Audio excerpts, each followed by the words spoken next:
So Britain's premier racing series kicked off a new era at Donington Park yesterday, my home track as it so happens, and it was finally time to see these new hybrid engines in action in the BTCC.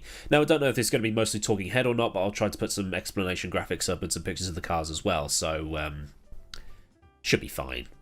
Anyway, up until this point, the NGTC regulations were using 2-litre turbocharged engines that were either made by the manufacturers or they could buy an off-the-shelf one from TOCA, the sports governing body, or commercial rights holders. I actually think it might be both. For this year, though, the engine remains the same, but has a 60-volt electric motor connected to the gearbox that provides some extra boostage. The engines are leased to the teams for the cost of about £20,000 for the whole season, in a bid to make the engines cost-effective, something that they aren't and weren't in F1 and LMP1. And it's not hybrid in the sense that the F1 cars are or the LMP1s of the past were. The hybrid in these cars functions a bit like the old KERS system in Formula 1 or like push to pass as seen in IndyCar.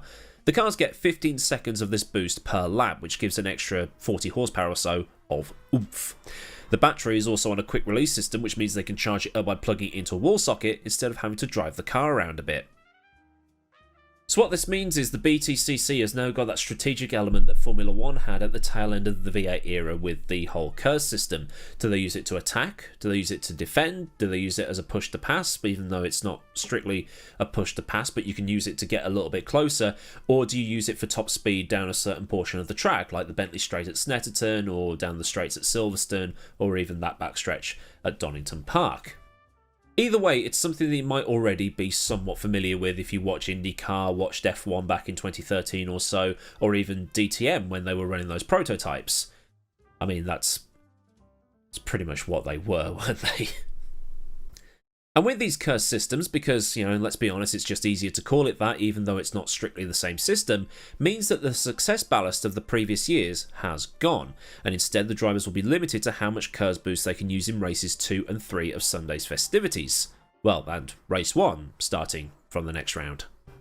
So then, to explain how it all works. Prior to 2022, the cars would qualify on the Saturday afternoon with the top 10 in the championship running their success ballast, except for the first round of the season because, well, nobody's got success ballast because nobody has raced yet. The first race gets underway and the grid for race 2 is sorted based off the finishing order of race 1, and the top 10 get success ballast.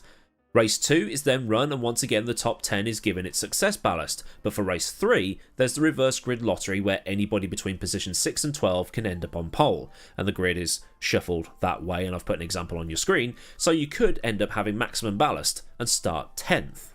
Or you could luck into it, and if you finish 11th or 12th and draw into pole for race 3, then you'll be starting on pole with no weight and get yourself a nice advantage. The other thing is there were tyre compound choices. At each meeting, with the exception of Thruxton, you were given 2 compounds and had to use the slower of the 2 in at least one of the 3 races, which meant a bit of a gamble, as you had to declare those choices pre-event. So if you're someone like Tom Ingram or Ash Sutton, do you take the harder tyre for race 2 where you're most likely to be carrying the most weight, or do you take it in race 1 to get it out of the way?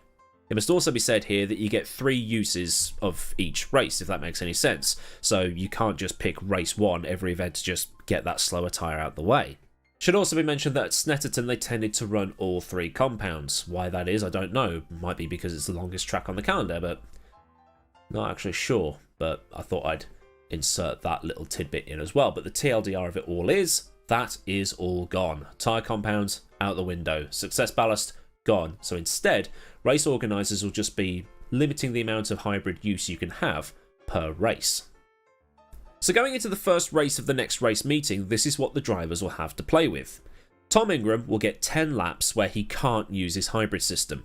Gordon Shedden will have 9 laps, Ash Sutton will have 8, Josh Cook will have 7, Adam Morgan 6, Jake Hill 5, Colin Turkington 4, Dan Lloyd 3, George Gamble 2, and Bobby Thompson 1. So over a 16-lap race, Ingram can only use hybrid for 5 laps, as hybrid deploy is not available on lap 1. This then puts more back into the driver's hands. No longer are the tyres being shredded early on in a race because of carrying that extra weight, and it might even save on development costs, because what was happening was the manufacturers were designing cars to better carry that weight. Now the cars are effectively all running max ballast and are all on the same compound, so there's no artificial holding back of the cars with extra weight.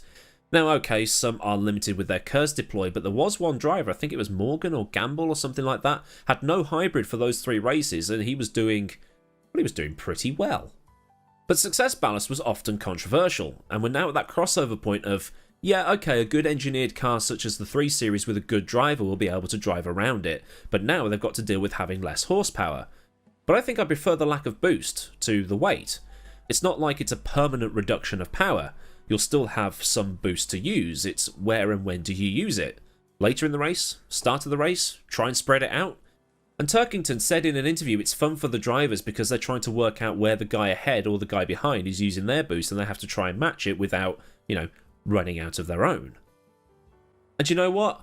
I really, really enjoyed it because nobody was weighted down in that first race or even in races 2 or 3, and because they can't use the hybrid deploy on lap 1, it meant that nobody was being artificially held back with weight, so drivers were trying to go 3-4 wide into some corners. It was lap 1 going into Coppice and also McLean's, well, McLean's and Coppice in the order that they actually go into those 2 corners. It was like Sutton, Hill, Turkington and Ingram going 4 wide through that section, and eventually Ingram forced his way to the front and went on to win that race. That is the sort of stuff we watch the BTCC for. What I'm saying is, it was the drivers that were doing that because they were able to push the car to what it can actually do, and they weren't being artificially held down with weight. So that's why it was pretty damn good, in my opinion, obviously. And then there's the support racing. That was also great what I got to watch of it, and it's always entertaining to watch and listen to Paul O'Neill get maybe a little bit too invested in what he's watching, and every time someone says, "He's a great young driver, isn't he, Paul?" he answers with, "Yeah, I know his dad." So we've got a couple of weeks or so to wait until the 16th of May to see Brands Hatch Indy to see if this wasn't just a one-off and if it will continue on through the rest of the season. And also a shout out to ITV for keeping Louise Goodman on as the pit lane reporter and also the grid reporter and all of that stuff, instead of replacing her with some younger, hotter version that's just absolutely awful at her job. Louise was the pit lane reporter for ITV F1 and she was great there and she's great here as well.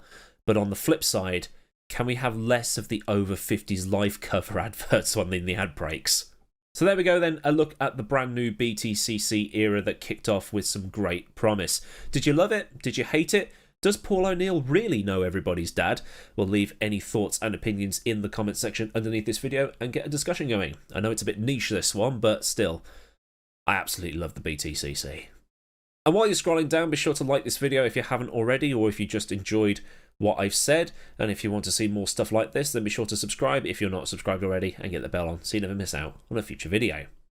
Big up to the Patreon Massive for the continued support, and if you want to support me at a more personal level to help contribute to the Image Licensing Fund, then you can do so by following the link in the description. There'll also be links to Discord and also to my socials.